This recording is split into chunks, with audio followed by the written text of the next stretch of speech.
kids were selected for a reason. They needed the most support, the most treatment to be able to deal with issues, and they're also the kids demographically who would not be able to receive any treatment or support or therapy outside of school just because of the fact that their parents don't have insurance, wouldn't deem it necessary to take them to get any type of support.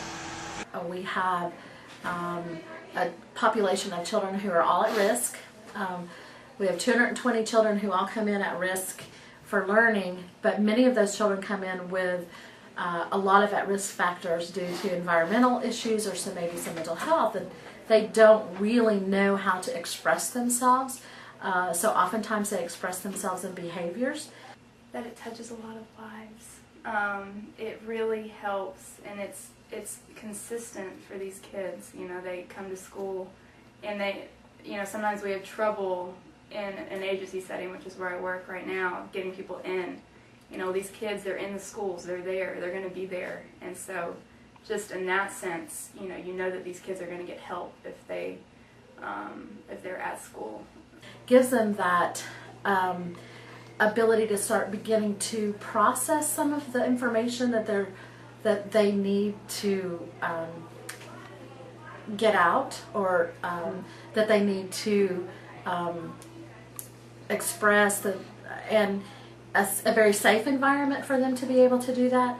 And it's one-on-one, so they're not vying for attention around a lot of other children in the classroom.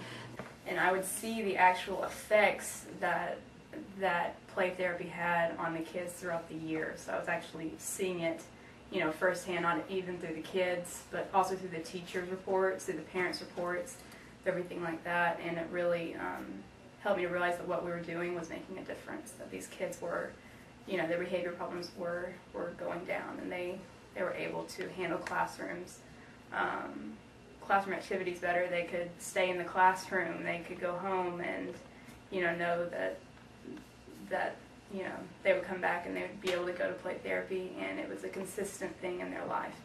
And I believe that we really did make a difference, and they still are making a difference in the REACH project at different schools.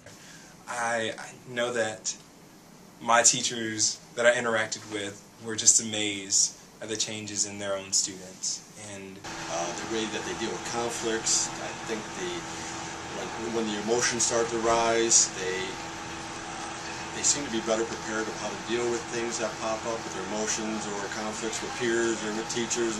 Therefore, they can learn how to self-regulate and how to use that internal need, getting that internal need met in a more appropriate way. It's definitely something that's needed crucially in early childhood. There are minimal services out there for young children, and as a principal, it's crucial for learning, for these children to be able to help self-regulate themselves and have avenues for expression, and they're not going to find that in a typical environment, a therapeutic environment, because